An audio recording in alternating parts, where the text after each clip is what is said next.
What is up, and welcome back to Beyond the Arc with Brandon Silvers. As always, I am your host, Brandon Silvers. We're talking Women's March Madness today, going to try to figure out who is going to win the national championship. But first, hope y'all had a great week. Glad to be talking to you again. All right, let's get into it. Okay, this has been an awesome year for women's hoops, from South Carolina's undefeated season heading into the tournament, to Caitlin Clark's scoring record chase, to LSU trying to defend its title, to all these incredible freshmen playing out of their minds.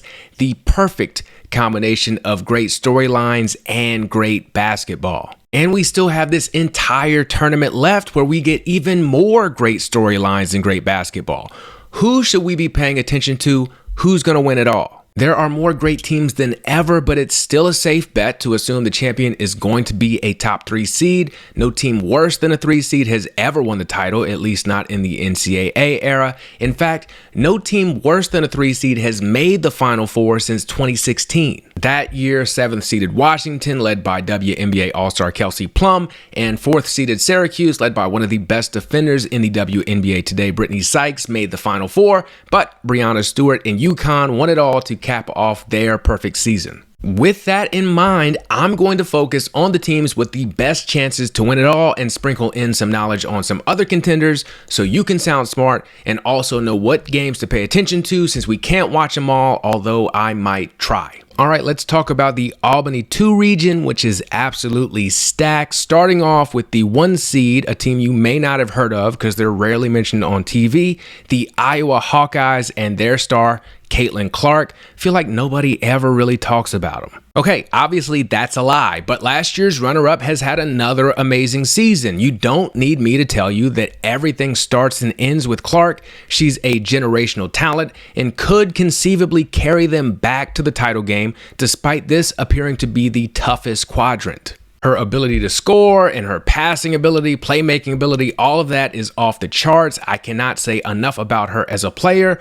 32 points per game, 7 rebounds, and 9 assists. She will be the #1 pick in this year's WNBA draft. Sophomore Hannah Stuelke has also stepped up this season, putting up nearly 15 points and 7 boards. She had a monster 47-point game earlier this year against Penn State with only 3 missed field goals. And they have a host of other guards who can knock down shots when Clark kicks it out. Kate Martin is the best of this bunch. The million-dollar question is, how do you beat them? It helps if you have a player who can do work in the paint. The Hawkeyes' post depth isn't where it's been in the past, so if you're going to match their scoring output, this is where it's going to happen. They lost to Kansas State when Ayoka Lee put up 22 and 12. They lost to Ohio State when Cody McMahon dropped 33 and 12. They lost to Nebraska when Alexis Markowski put up 15, 11, 4 assists and 3 steals. And they lost to Indiana when Mackenzie Holmes put up 24 and 9 with 4 blocks. That's where you start. So you have your strong post presence that can convert 2s at a high enough rate to match Iowa's scoring from 3. Now, how do you guard Caitlin Clark? Slowing her down on offensively actually starts on the other end of the court by forcing her to defend. Run her through as many ball screens as possible. She's not a great defender, so you can score doing this, maybe get her into foul trouble, and also wear her down just a little bit. Now, when Iowa's on offense, she's going to have the ball, and you want her shooting 3s. This sounds crazy because she's such an amazing shooter, but the more 3s, the better. Ideally, at least 15 attempts from deep. If she's shooting 3s, she's not driving. When she's driving, she's getting easy buckets for herself and kicking it out to teammates so they can score easy points too. The goal is to limit opportunities for her teammates, see how many you can keep under 10 field goal attempts, and force Caitlin to be one-dimensional. From there, you have to finish possessions by rebounding, and most importantly, don't panic. Caitlin's going to hit 3s even against the best defenders playing perfect defense. It is what it is. Stick with the game plan the entire game. Nebraska almost made it happen in the Big Ten championship game, but they started to panic when Clark hit a couple shots. By overreacting to that, they left other players open, and Kate Martin in particular buried them as a result. You have to execute the entire game. And the bad news is they still might find a way to win even if you do all that. Clark is just that good, but it's your best chance. In addition to lacking post depth, I'm also worried about Molly Davis's availability. They act like she'll be back at some point, but she plays such a crucial role for this team. I don't think I've seen her miss an open three all year. Outside of these team-centric concerns, this quadrant is just stacked. Let's look at number 2 seed UCLA.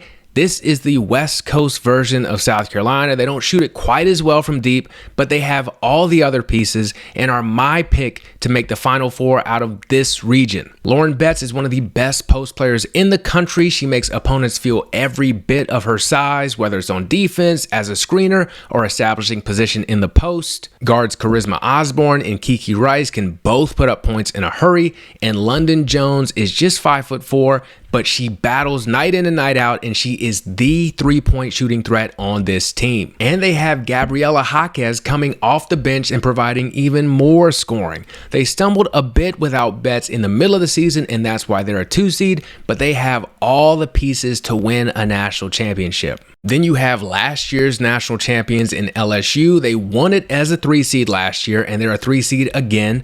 They have 5 players averaging double figures. Angel Reese once again leads the way, putting up 19 points and 3 boards per game. Angel knows what she does well, and she sticks to doing just that. Length can bother her at times, but you have to have a lot of it, and even then, it's nearly impossible to keep her off the offensive glass. Anissa Morrow, who transferred in from DePaul, averages a double-double too with 16.5 points and 10 rebounds per game. Inside the three-point line, she just looks unstoppable at times. She just does whatever she wants. Then you've got Flau'jae Johnson. Her game has taken another step forward. Her shooting's improved a lot, and she's a hell of a defender. You're simply going to have a bad game if she's guarding you. But I do have plenty of doubts. First of all, freshman Michaela Williams is the best 3-level scorer on this team, but unfortunately she's been dealing with plantar fasciitis recently. That's something that needs time to heal. She can play through it and has, but I don't see how it doesn't limit her. I've had it, and it can be super painful just to walk. They also have a pretty significant point guard problem. Haley Van Lith is better suited as a 2 guard. Both she and her backup, Lastir Poa, struggle to initiate the offense against defensive pressure. This can lead to them having less time to operate in the half court. Now, for the most part, having players like Williams, Morrow, and Flau'jae who can create quickly has helped lessen the impact of this, especially when Angel's down there too, ready to clean up any misses. But it's a problem, and one that hasn't really improved as the season has gone on. Van Lith can score off the ball, but is rarely put in the position to do so. And when she has the ball in her hand, she seems to also struggle with deciding when to call her own number and when to set up teammates. But the biggest issue with this team is how emotional they are. They follow the lead of their coach, Kim Mulkey, and it leads to inconsistent play because emotions are inconsistent. If their emotions don't propel them to a huge lead early, they struggle. They are just 3-4 in games decided by 10 points or less. There's been plenty of talk about Angel Reese's conditioning, but I wonder how much of that is caused by how emotional she is. During the first matchup with the Gamecocks in Baton Rouge, she was wildly celebrating every shot and was absolutely gassed by halftime. She played like it too in the second half and eventually fouled out. Also, they are more impacted by bad emotions as well. If a team gets out on them quickly, they have a tendency to get down on themselves, and that's it. I do believe you have to beat the champ to be the champ, but this champ does look especially beatable, particularly for a team that kept as many pieces from last year's title team and added so much talent on top of it. I am looking forward to their potential matchup with UCLA though. And these were a lot of the concerns that we had about LSU last season, and look how that turned out. You also have 4-seed Kansas State with Ayoka Lee, who again beat Iowa earlier this year. The story with them is, can they control the tempo of the game and stop you from scoring? In their 5 wins against top 25 teams this season, they held 4 of them under 60 points. The 5th one only got above 60 because the game went into overtime. If you're playing them and you let them slow the game down, you're playing right into their hands, and they become a huge threat when that happens. There's also Colorado at the 5 seed who looked like a 1 seed until they fell apart the last month of the season.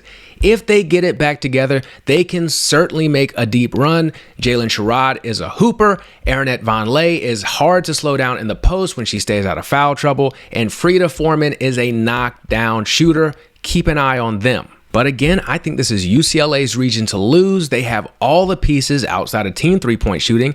They're just incredibly talented. They handled a tough Pac-12 schedule very well, so they're best prepared for this hellacious region. That will do it for this region's bracket preview. Feel free to respectfully agree or disagree in the comments below. Be sure to check out my other bracket previews as well and tap into my blog, the show notes, for more coverage. Information for that is in the show notes down below. Appreciate you watching, listening, rating, subscribing, reviewing, and sharing.